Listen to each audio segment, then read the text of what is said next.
Hello， 大家好，欢迎收看老姜集。之前呢，我们讲了动物的寿命都能活多久，那我们今天再讲一个，就是动物的速度都有多快。一般说速度快，我们首先都想到的就是猎豹。对啊，豹子最快，猫科动物好像比较快。对，这个你说对了。猎豹呢，速度确实是很快，但是呢，在我们今天的这个速度排名里面啊，它连前3都没有进啊，对，直接被第一碾压了。那我们呢，今天呢，先从速度最慢的开始啊，还是那地球上呢，速度最慢的啊，排名倒数第一的动物就是海马。我还以为乌龟呢，是吧？对，乌龟在后面呢啊。海马呢是地球上已知的啊，除了单细胞生物以外，速度最慢的动物了。它呢1小时呢只能移动 1.5 米，平均每秒呢移动 0.4毫米。那在西方呢，海马的意思呢就是像马一样的海怪。看没看过《海王》里面那个坐骑就是海马，而东方呢认为呢它长得像龙，所以呢就把它归属为海龙科了。日本呢更直接，日语里面直接管它叫Tatsuno Otoshigo。龙的孩子的意思，就把它归属为这个科，它上面有这一科的。那是挺像龙的长啊，是吗？但现实里呢，海马呢其实是一种很小的鱼啊，它呢只有几厘米长，有的几厘米，有的1厘米。为什么它移动那么慢呢？就是因为它的移动啊，只能靠它背后有一个很小的背鳍，跟小扇子似的，一扇呢身体才能移动。所以呢，它是唯一一个在海里能够直立行走的动物了。虽然呢移动速度慢呢，但是它的捕食速度非常快，只有0.002秒。那这个呢，在整个动物界都算顶级的。它都吃什么？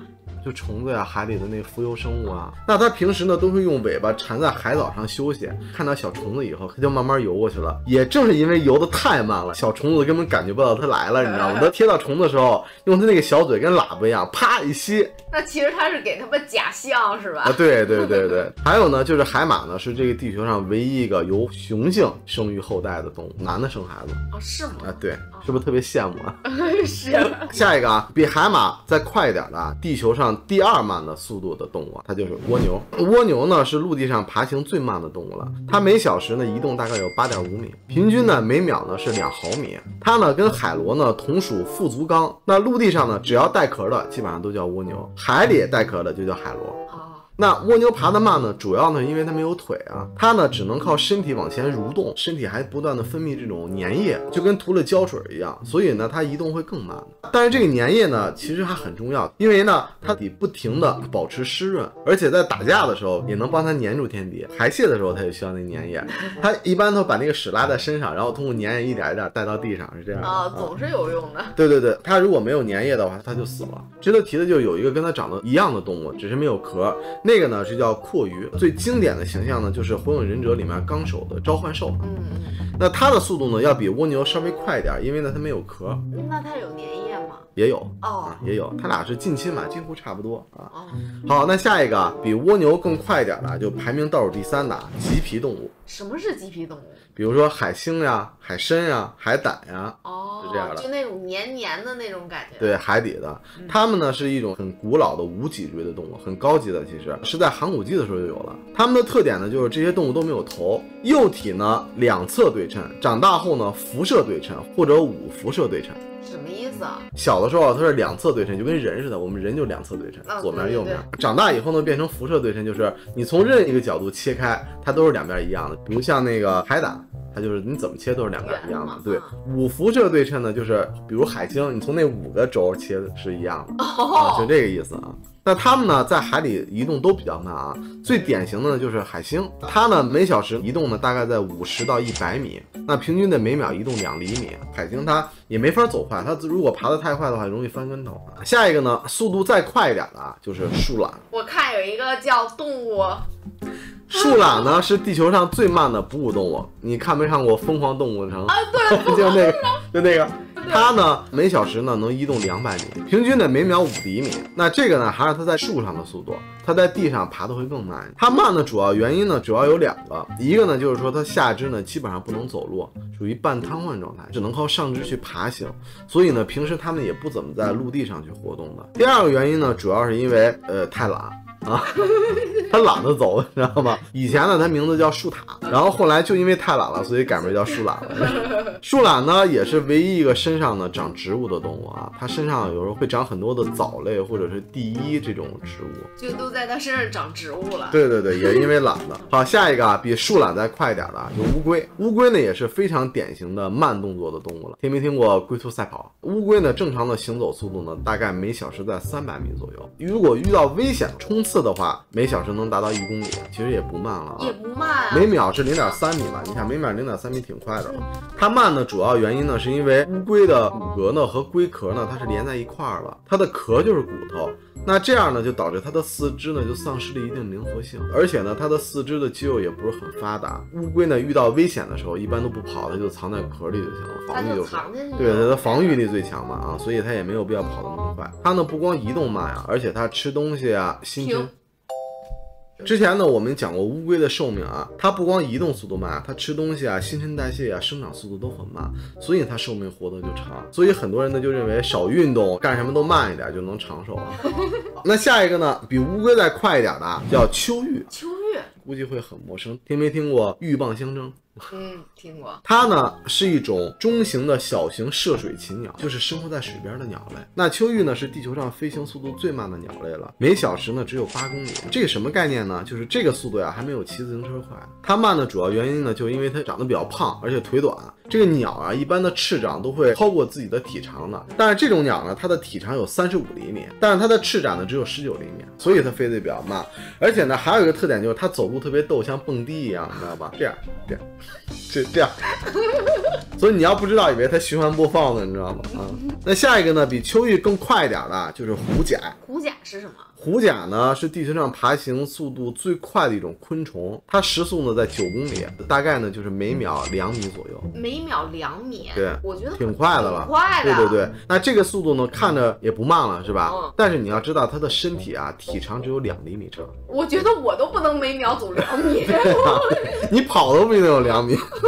我们今天呢讲的都是绝对速度啊，但是如果对比相对速度来讲的话，什么叫相对速度？就是一个动物它移动的距离是自己身体体长的多少倍。那如果要比这个的话，自然界呢就没有人能比过它了。地球上跑得最快的几种动物啊，它们也只能每秒能移动几十倍体长的这个距离。但是呢，虎甲能达到每秒171倍的体长。如果把虎甲换成人那么大的话，它的速度呢是比 F1 赛车还要快。所以呢，因为这个昆虫体积都比较小嘛，在绝对速度里面只能排在这儿了。这个呢也是我们今天排行榜唯一的一个昆虫了。下一个呢，速度更快的就是大象。那大象呢，在我们之前的寿命里讲过啊，它呢算陆地上寿命很长的一种动物了，而且呢体型它也是陆地最大的一种动物。那当中呢，体型偏小一点的就是亚洲象。那亚洲象呢，基本上身高在2到3米，体重呢在3到5吨。体积最大的呢是非洲象，肩高呢基本上在3到4米，体长到7到8米，体重呢到7到10吨。那虽然大呢，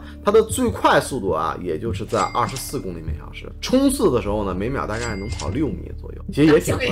它体格大嘛，它主要体格大。其实对它体格来讲的话，它平时速度会慢的啊。它这个速度慢呢，也正是因为它的身体过于庞大跟沉重，再加上呢，大象的骨骼它缝隙比较小，所以呢，它那个关节呀不能自由的伸屈，四肢灵活性就差。那下一个呢，比大象速度还快的啊，就是蛇。在生物界呢，认为蛇呀是由蜥蜴的一个分支进化而来的，它的腿呢也是在进化当中逐渐的就消失了，所以呢，它就用身体来爬行。大多数的蛇呢，爬行速度呢在10公里每小时，最快的蛇呢叫黑曼巴毒蛇啊，很经典啊，它的速度呢能达到20公里每小时，在冲刺的时候呢，它的速度能达到28公里每小时，大概每秒7米。那有一种蛇呢叫飞蛇的，它呢在空中滑行的速度能达到每秒8米，瞬间从天上对对对就滑，但是它不是飞的，它是从树上跳过去的，这个树枝啪弹到那个树枝，所以当遇到普通的蛇的话，人类还是有机会逃跑的，别遇到太快的就可以。下一个啊，比蛇速度快一点的就是我们人类了。以一个健康的成年人的步行速度啊，时速能达到5公里，人类的跑速呢一般是他走路的3到5倍。人里面跑得最快的就是牙买加的短跑巨星尤塞恩·博尔特，他呢在2009年8月16号柏林世锦赛呢以100米9秒58刷新了自己之前的世界纪录，这样算下来呢，平均的每秒是跑10.4米，时速呢在38公里。我记得我以前运动员的时候，每秒大概我估算能把你到9米左右。那你9米也很牛的。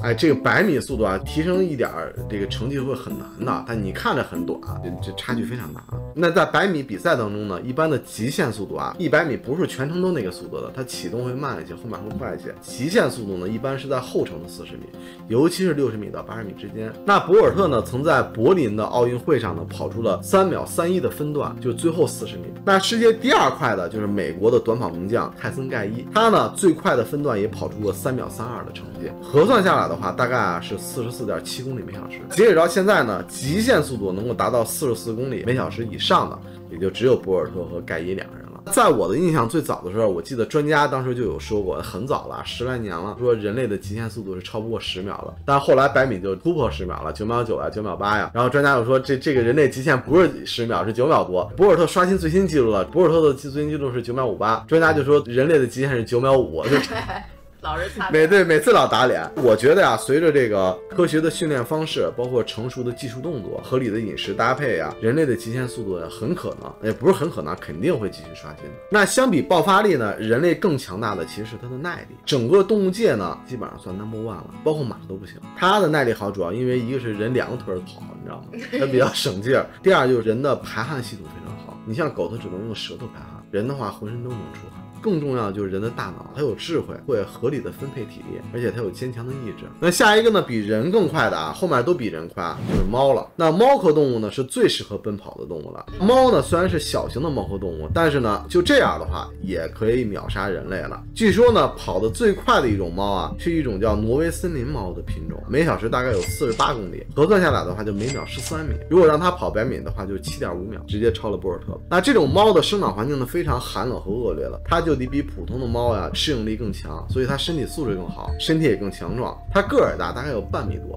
那下一个呢，比猫还快的啊，就是熊。熊比猫快啊，对啊，熊呢是我们认为比较笨重的动物之一了啊，但其实它并不慢啊。最快速度的熊啊是棕熊，它的速度呢能达到56公里每小时。相比呢，黑熊的速度就慢一点，在48公里每小时。跑得最慢的熊呢是北极熊，大概是40公里每小时。所以呢，你万一遇到熊啊，千万不要跑。就算你是博尔特和盖伊，你也只有3秒的机会能够跑赢，而且只能跑赢北极熊。那遇到熊怎么办啊？一般人都会说趴下是吧？你就避免遇见，别等那个时候发生了就晚了。如果你真的不幸遇到它了，你千万别爬树，爬不过它，你也别去水里躲着，都不行。你更不要跑啊！你越跑它越追你，尽量的啊，装作若无其事的，你尽快的离开，你千万不要理它，你别挡它道，而且呢，你别跟它对视，就是只要你别让他认为他受到威胁了。如果熊已经向你跑过来了，你觉得如果他个儿比较小的话，比如说黑熊个儿比较小，你就可以跟他打，你把他打服了，你再跑，他就不会追你了。如果你看明显就打不过，像那个小李那个电影里那个熊，你就发挥你毕生的演技，装成一具死尸就完了。而且呢，祈祷他不饿。那我们现在就进入前10名了啊，比熊速度还快的啊，就是狗。那小型狗呢，平均速度在20公里每小时，中型犬呢在30公里每小时，大型的猎犬呢基本上在40到50公里。跑得最快的狗呢是一种叫灵缇犬的狗，它呢最快的速度能够达到68公里每小时。1971年呢，在荷兰啊有一只灰犬啊，在100米测试跑出了5秒92的成绩，大概每秒呢有16米左右，这个就秒杀博尔特了。那狗跑得快呢，主要因为它利用了这个脚趾肚着地，就它前脚趾那个地方，这样的话呢，着力点比较靠前，更多的关节呢和肌肉呢参与到奔跑当中，使它瞬间的爆发力呢也会变得很好的。你就像人吧，人在高速跑步的时候，它也是前脚掌着地，没有后脚跟着地的。所以呢，人类呢基本上会把它们当成这个狩猎的好帮手。那下一个呢，比狗速度还快的啊，就是野兔。那现在呢就说到了龟兔赛跑里的兔了啊，兔子呢速度可不是盖的，普通的速度呢时速呢在40公里每小时。兔子里面跑得最快的啊是一种叫欧洲野兔的大型兔子，它的体长呢在75厘米左右，体重呢在10公斤以上，主要呢生活在温带地区的草原上。那这种野兔呢最快的速度能达到72公里每小时，大概每秒能跑20米。所以呢在草原上呢，一般的野兽想追上它都很费劲的。你想1秒跑20米是什么速度？1秒就没了。它们的后腿呢非常强壮，耐力也很好，视觉呢、嗅觉、听觉都非常敏锐，一有不对劲立马就跑。所以呢，形容谁跑得比兔子都快，就这意思。主要是形容它警觉性比较高。给我印象里比较深的，就电影里面霍比特人，记不记得那个野兔？灰袍巫师骑了一堆兔子，那个跑得很快，那就是野兔啊。下一个啊，比野兔更快的啊，就是狮子。那狮子呢是第2快的猫科动物了，它的速度呢最快能达到75公里每小时。相比呢，老虎的速度呢就只有60公里每小时。如果以身体素质来讲的话，其实老虎是更强壮的，但是呢，狮子的四肢啊它更细更长，而且它经常在大草原上奔袭。老虎就不一样，四肢吧它比较粗短，而且它经常在森林里面爬树啊偷袭比较多，所以速度上呢狮子会更快。下一个比狮子速度更快的啊就是马。马的平时的速度呢能达到60公里每小时，马里面最快的啊是一种叫美洲奎特马，最快呢能达到78公里每小时。那像1/4英里的赛马比赛啊和马术表演基本上都是这种马，它呢真的是属于马里的爱马仕了，马里的明星了，非常知名啊。那马能跑呢，主要因为它的四肢啊比较长，骨骼呀也很结实，它的肌腱呢韧带发育的也非常好，胸腔大，心肺发达，非常适合奔跑。而且马的蹄子也非常坚硬，能支撑的马长时间的奔袭，所以呢它不光速度快，耐力也很好。刚才我们讲了，而且同时的马很容易被驯服，基本上属于古代武将的必备的最佳坐骑了。你没有见谁骑狮子打仗是吧？下一个呢，比马速度更快的啊，就是角马。角马也是马吗？角马它不是马，它呢是一种生活在非洲草原上的大型羚羊，因为它身子长得像马，头长得像牛，所以它还有一个名字叫牛羚。牛羚。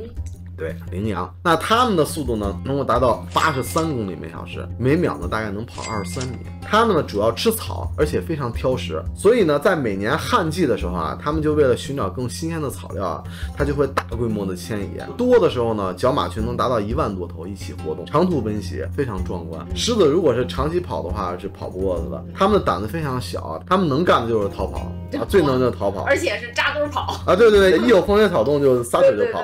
所以狮子想追它们啊，不能纯比速度，就得偷袭，一偷袭一群，只要落下一个就倒霉了。那下一个啊，前5名了，比角马更快的呢，这个可厉害了，叫叉角羚。也是羚羊。对，叉角羚呢是陆地上奔跑最快的动物之一了，速度呢在98公里每小时，每秒呢将近能达到30米，就跟咱们汽车在高速的速度了，奔跑的速度。它们主要生活在北美洲的草原和荒漠地带啊，在这儿呢，美洲狮啊、狼呀、山猫呀，它们想成功猎杀叉角羚的话，难度都非常大的，因为都跑不过它。那叉角羚的速度这么快呢，主要是因为它的心肺功能非常强大，奔跑的时候呢能呼入大量的空气，所以它耐力也很好，也是耐力很好。值得提的是，有一种叫跳羚的，速度跟叉角羚差不多，没有叉角羚快，但是呢，它比较有特点的就是它的弹跳力很强，它一跳呢能达到3米高，10米吧，就一下啊。但是从速度上来讲，它是略逊于叉角羚的，所以呢，叉角羚呢绝对是陆地上奔跑速度的千年老二了。千年老大知道谁吗？我就在想问，千年老大是谁啊？陆地上比叉角羚还跑得快的只有一个动物了，那个就是千年老大。它呢就是地表奔跑最快的动物，我们排名第4的就是豹子。不是所有豹子，是猎豹。猎豹的速度呢能达到120公里每小时，大概每秒呢33米。全速下呢，它跑100米的话，如果理论上它只需要4秒的时间。而且更恐怖的呢是它的启动速度和提速，它呢从静止到100公里每小时只需要3.2秒。高速奔跑中呢，它的转向速度、它的视力都不会影响，人就不行。人在跑的时候看什么东西会不清楚，会非常紧张，它不是。这么优秀的奔跑能力呢，主要是因为它的身体构造，它的心脏呀、肝脏呀、肺功能、动脉包括鼻腔都非常强大，而且它身体这种细长的这种形状也是非常符合风速动力学。在奔跑的时候呢，它的心脏可以瞬间把血液送到全身的每一根血管，迅速补养，呼吸的频率呢也能从每分钟65次瞬间飙升到150次。但是呢，也是因为身体负荷太大，全速下呀，它基本上也就跑2分钟啊，其实也不短了时间啊。这个时间它还没有追上猎物，它就会放弃了。如果它还不放弃的话，它即便追上它也没有体力吃，比如老虎、狮子就把它猎物抢走了，而且它自己的生命也会受到威胁。还有一点呢，就要提的啊，相比猎豹，美洲豹的速度大概在80公里每小时，花豹的速度大概在58公里每小时，所以不是所有豹子跑得都那么快的。它们虽然长得像，名字呢也都带豹字，但严格来讲的话，它们都是属于不同亚科的不同属的，不是一个动物。我们说的普通的豹子是指花豹。好，下面呢就该我们排名的前3甲了啊，这个就不在地上了。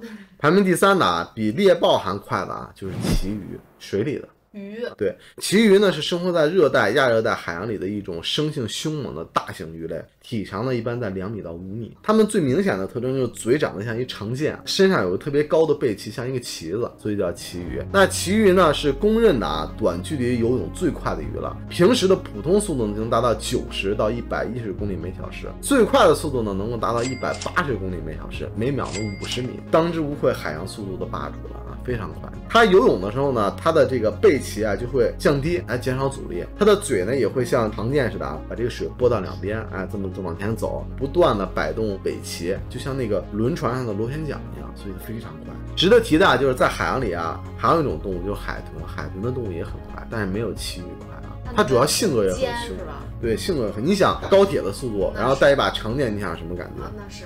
那排名第2的比水里最快的还快的就是金雕，天上的。金雕呢属于鹰科雕属的猛禽鸟类，体长呢大概1米，它的翼展呢大概是2.5米，展开了2.5米左右。它呢属于世界3大猛禽之一另外2个呢，一个是非洲缅雕，还有一个就是虎头海雕。那金雕呢最快的速度已经超过了普通的高铁了，它的速度呢能达到320公里每小时，大概每秒90米。相当于100米的话1秒多，而且呢，金雕的攻击力在鸟类里面也是顶级的。它呢不仅会捕杀一些大型的鸟类和陆地的小动物，而且呢平时还会主动攻击野猪和狼，它属于狼的天敌它们在空中呢寻找食物的时候，如果发现目标，就会快速的俯冲，然后用它非常尖利的鹰爪直接攻击猎物的头部。它那爪非常大，比人手还大，所以这么大的爪子再加上这么高速的速度，你想它有多恐怖？那好，下面呢就是我们这个榜单的 No.1 了地表排名最快的动物就是游隼。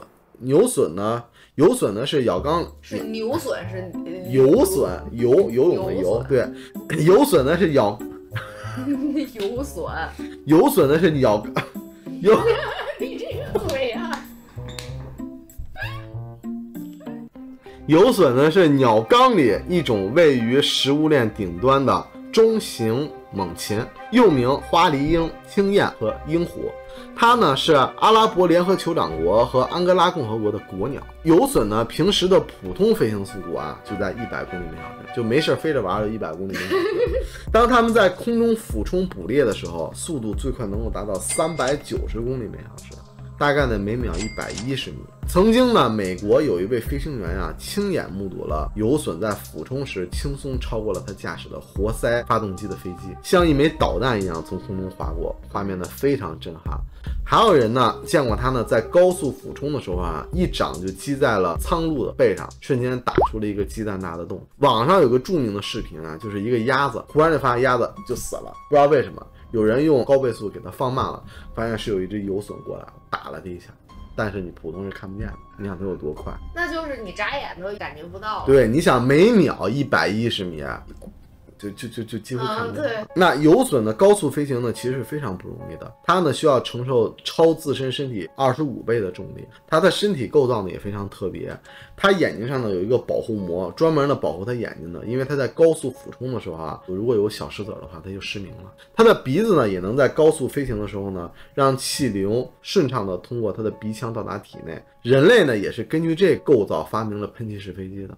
游隼呢也是典型的一夫一妻制的动物，非常专情非常专一。但是他们曾经一度濒临灭绝了，主要也是因为人类以 DDT 为代表的杀虫剂大规模的使用，导致呢这些鸟类的蛋壳非常薄，所以它们在孵化的时候就非常容易失败，很难孵化下一代。所以呢它们现在在美洲等其他部分地区已经是灭绝了这就是排名第1的动物。想不到居然是天上的，以为是水里的是吗？那天上应该更快吧，因为天上它没有阻力嘛。我发现是个动物都比人跑得快对啊，那必须的呀。船长跑一个。